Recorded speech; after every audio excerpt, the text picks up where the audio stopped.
দর্শক আসসালামু আলাইকুম। আপনাদের সকলকে স্বাগত জানাচ্ছি উত্তরা মডেল মাদ্রাসা থেকে। আজকে উত্তরা মডেল মাদ্রাসার প্রথম সেমিস্টার পরীক্ষা চলছে।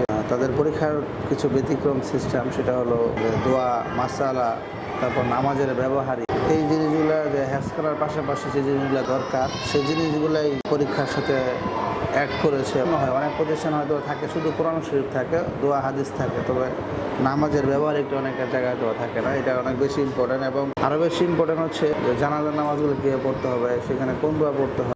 পরীক্ষার ভিতরে হেফজখানার পাশাপাশি এই দোয়াগুলো যদি অ্যাড করা হয় তাহলে দেখা যায় সে সিলেবাসের মুক্ত হিসেবে নিজে থেকে একটা শিখার আগ্রহ প্রকাশ করে, নিজে থেকে তো হয়তো পড়া হয় না। এবং আমরা যখন অনেক জায়গায় দেখছি অনেক প্রতিষ্ঠানে পড়ানো হয় কিন্তু সেটা পরীক্ষা নেওয়া হয় এবং আলাদা আলাদা ভাগ করে প্রত্যেকটা বিভাগ থেকে আলাদা আলাদা প্রশ্ন করা হয় না। তো এখানে এই জিনিসগুলো রয়েছে, এই জন্য আমরা মনে করি যে হেফজখানার পাশাপাশি এই জিনিসটা অনেক উপকার আসবে। এবং এই উত্তরা মডেল মাদ্রাসাটি শুধু হেফজখানা নয়, তারা জেনারেল দিক দিয়ে অনেক এগিয়ে রয়েছে। কারণ এখানে একদম বাংলাদেশের যে সরকারি বোর্ড রয়েছে মাদ্রাসা বোর্ড, সেই মাদ্রাসা বোর্ডের বইগুলো এখানে রয়েছে সিলেবাস ভুক্ত এবং সেই সিলেবাসের আলোকে মূলত এখানে পড়ানো হয় ক্লাস 5 পর্যন্ত এবং ক্লাস 6 থেকে 8 পর্যন্ত তাদের পরিকল্পনা রয়েছে, সেইটাও তারা বোর্ড বইয়ের আলোকে পড়িয়ে থাকে।